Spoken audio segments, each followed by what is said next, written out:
I've been involved in American politics in one way or another since 1980, the election in which Ronald Reagan became president.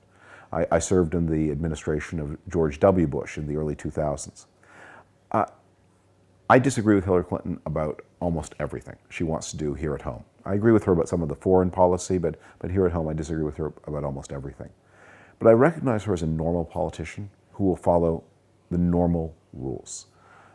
And as much as I differ with her, what in a democracy, the most important thing we have in common is that we agree to follow the same rules. So when you get a political figure like Donald Trump, and we have never had this, not since the Civil War in our history, a politician who clearly does not intend to follow the same rules, that's dangerous. We see that across the rest of the world. There are such figures. We don't need them here. It's not acceptable. And if so, really, that's a question asked the people today in the Congress, then what? If he wins? Yeah. If he wins, we move into a period of constitutional crisis, that Donald Trump will try to use powers that the president doesn't have, shouldn't have, and he will find people who will support him because they like what he's trying to do. He'll find many people who will oppose him, both because they disagree with him and also because it's unacceptable. And we will lurch from crisis to crisis. It's not impossible that he may succeed. The first president, George Washington, when he left office, gave a famous goodbye address to the American people. And in this, he warned that the time would come when there would be competitors for power who would seek to elevate their own power on the ruins of public liberty. There's no guarantee that any democracy lasts forever. Democracy is something we always have to work vigilantly to uphold. It doesn't happen automatically. And when there are challenges to it, people must rally to its defense. That's something, obviously, people in Ukraine need no lessons about. And people in Ukraine paid a blood price very recently to have a society that obeyed laws. America has been more fortunate, but nothing happens forever and nothing is easy. But that's exactly the, sometimes the response I have also from some of the people from the Republican Party that, the system is there in place, there is a check and balances, there is a Congress and Senate, not that much depends on the president. So none of that is true. First, there is no system, there are only people. The system is people agreeing to obey rules. When people start saying, well, I disagree, I won't obey the rules, but the system will save me, what is this system? It's not a machine. It's just a set of, it's in our brains. And if we start saying, no, we will do it differently, the system only exists so long as we believe in it. There are limits on the power of the president, that's true, but presidents are very powerful. And when these people in Congress say, well, Congress will check him, I say, wait a moment, you're a member of Congress, you're a Republican member of Congress, the Republicans control Congress. You were afraid of him until now. You were afraid of him when he wasn't president. Are you telling me you will be braver when he is president than you were when he wasn't president? I find that hard to imagine. So it's better for him not to be president, and then we don't have to worry about how brave these members of Congress will be. Where are these roots of this authoritarianism? Like when they're somehow this authoritarian type politicians are liked by the people. Where did we get it? We have them all over the world. We are passing through a new period in human history when we are all instantly in contact with everybody else. They have this new planet that is much smaller, and people move around the planet. So people from Sri Lanka show up in Berlin or in Washington, D.C., and they wash the dishes and they compete with jobs. We have a global media where we see suddenly, there's a massacre in Paris. Everybody here knows about it instantly. This is a very stressful thing, and people react to it. We are learning how to cope with it. And this is happening at the same time when there's a lot of pressure in the developed countries, in the rich countries, or in the formerly rich countries. The people who are middle class, some are doing much better, and others are doing much worse. And that's one of the things that drives Donald Trump. The Trump voters are people who live in the parts of the country that have not done well. The best description I've heard of who votes for Donald Trump is these are successful people in unsuccessful places. And that they see a loss of something that is important, and they're rallying to this man who promises that he will use his strength and his will to bring back what they feel is theirs. Well, it's not a true promise. And in the meantime, you're left then with him and his abuse of power. But one of the correspondents I talked today out of the Atlantic said that probably like traveling to these Trump areas, it's not, the situation is not so bad if you really, it's not so anti-immigrant, not so, not so supporting the ideas, but rather than as somebody who is misusing this. So to your opinion, this sentiment or this hardship that people are living, to which extent they're reasonable, and to which extent are they like just brought? Well, it's not for me to say whether people's grievances are reasonable or not. The way democracy works is the voters get to decide what their grievances are, and the politicians then compete to meet their grievances.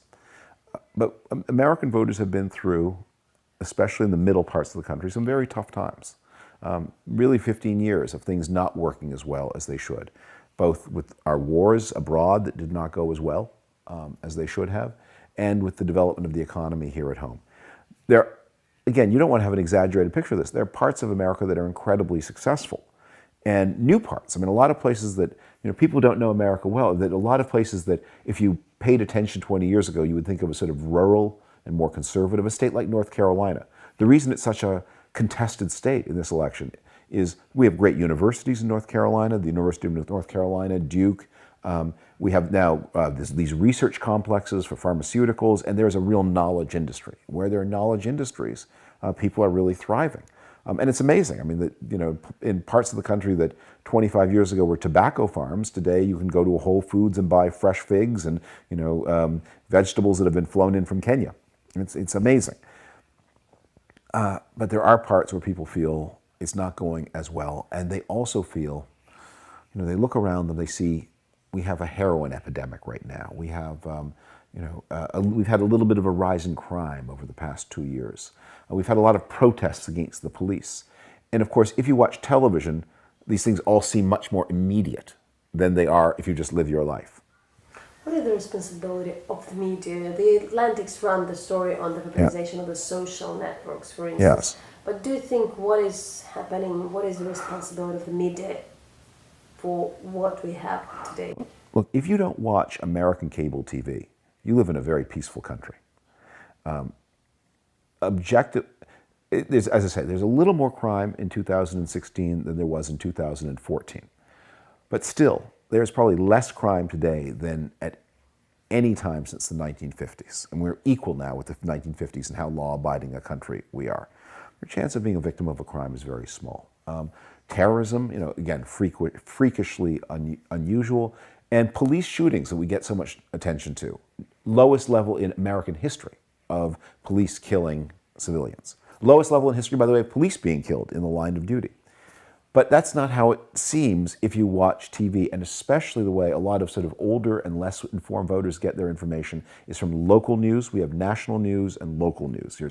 And the local news is all about crime and mayhem. The saying, if it bleeds, it leads. So the competitive imperatives of the media create, especially for older people, less informed people, create a false sense of social danger. When you're outside of the US, you don't really understand what is so grave with the Hillary Clinton servers. Why this is a major thing. Well, so Bill and Hillary Clinton have been important figures in American politics now since the early 1990s, a long time. And they are known for Bill Clinton's extraordinary skill, the extraordinary wealth they've made out of politics, $250 million in their post-presidential careers, and in the way they made this fortune would have been considered shameless beforehand. It's not illegal, so far as we know, but it would have been considered radically unacceptable any time before in American history. There is a kind of odor of scandal that always follows them. But because they're smart and they're careful, they usually manage to stay just inside the law, just inside. They never ask what is the right thing to do. They ask, so the servers were evident. What people are wondering about is, this is another example of bending the rules, that she was supposed to not use a private server, she was supposed to use a government server, and then classified information was contaminated. And look, there are thousands, tens of thousands of Americans who work with classified information. If any of them had done what Hillary Clinton had done, they would have lost their security clearance and their job. So imagine this. And by the way, hundreds of people have lost clearances and lost. So there you are. You're let me start this again. You're a former Army officer. Now you're working for a defense company. You're able to do your work because you have a security clearance. You put a classified document on your own home computer. Your boss finds out, you lose your clearance, you lose your job, and you never have as good a job again because you've lost your clearance. There are hundreds of these people who have been in this situation. And they all say, wait a moment, if I had done what Hillary Clinton did, I would have lost my clearance, I would have lost my job, I would have lost my future. How come she gets away with it? The Kremlin comes to this election somehow, but there are different ideas that either Russia really wants to be. We find this, it is so audacious that we know that Russia manipulates the elections of all kinds of other countries, including your country. The idea that they would dare, the United States, the presidency, that they are so arrogant that they think they could do this, and that they think they have so much contempt for us. So it is astounding, astounding. And I think one of the things that animates me is it's just unacceptable. And the idea that we have a candidate who welcomes Russian manipulation of our elections, no, that's if, for no other reason. That is what animates me. This must not be allowed, and there must be such a price that they never think of doing this again. But it seems like people don't care much. Well, there are things for the ordinary person, the ordinary voter to care about, their job, their future, and then there are the things that people who are concerned about national security care about. So when Hillary Clinton wins, as I expect her to do, I don't think the average person, they'll have a sense that the Russians did something wrong. But for this circle of people who really care about the security and sovereignty of the United States, it was a breathless act of arrogance by the Russians. This is not the Soviet Union anymore. They are not an equal in the world. As President Obama said, they are a regional power, and that they would reach into the politics of a global power and do this. So there has to be a heavy price. And there are a lot of interesting ideas about what that price should be. We're not talking about violence here, because this is not violent. This is information warfare. They waged asymmetric. So they have asymmetric information capability, but we have greater information capability. I think everybody would like to know how much money Vladimir Putin has. Exactly. I think everyone would like to know exactly what he owns. And I suspect that is something that the United States government knows. I think a lot of people in Russia would like to know exactly what he owns. I think they would like to know exactly how many mistresses he has and where they live. I think there are a lot of.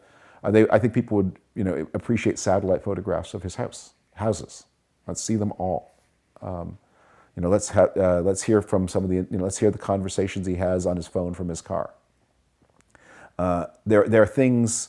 At some level you have to say.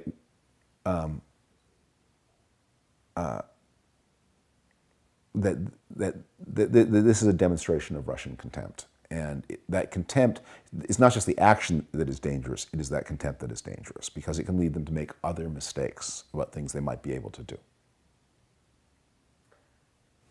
What would be the major Obama legacy if you speak about his 8 years? Here at home, the major legacy will be his healthcare program. A secondary legacy will be that he's begun this attempt to regulate carbon dioxide emissions for greenhouse gases. in the world, I don't think his legacy is so positive. I think he certainly inherited a difficult situation from my boss, George W. Bush, but he hasn't made it better. We now have, the first great power war on the European continent since 1945. We have this Iran deal that puts Iran on the way to being a nuclear power. We have chaos and instability across the Middle East. We have this massive flow of refugees into Europe from Syria and elsewhere that is destabilizing the European Union. We have our European partners divided and weakened in a way that they haven't been since, I don't know when. So this is, he leaves behind a very, and we have China, of course, aggressing in Asia. And many of our friends, confused and uncertain, and some of them, like the Philippines, experiencing the same kind of democratic recession that we see in Europe as well. So it's a bad story, the international story. What is the place of Ukraine in the whole? Ukraine has become unexpectedly very important in this election because Ukraine was the test that revealed how close the Trump campaign was to Russia. The fact that at the Republican convention they put in pro-Ukrainian language in the platform. Now it has to be understood by people who don't follow American politics closely. American platforms, unlike European party platforms, mean nothing. The activists in the party meet the way before and they write down what they wish the president would say. And then they nominate a candidate and the candidate says whatever the candidate wants and it has nothing to do with the party platform. And the party platforms are usually filled with all kinds of nonsense. The Republican platform will say negative things about homosexuals. The Democratic platform will say ridiculous things about banks and corporations. And the candidates ignore them and run for the center. So, there's a lot of argument about what kind of support should be provided to Ukraine. Should we provide lethal arms? That is a complicated question. Some of our European partners have a different view than some people in the United States. But that they would go to the effort of taking this language of helping Ukraine with lethal weapons out of the platform. And that was the only thing they left in. There was all kinds of, abusive things said about homosexuals. They didn't care about that.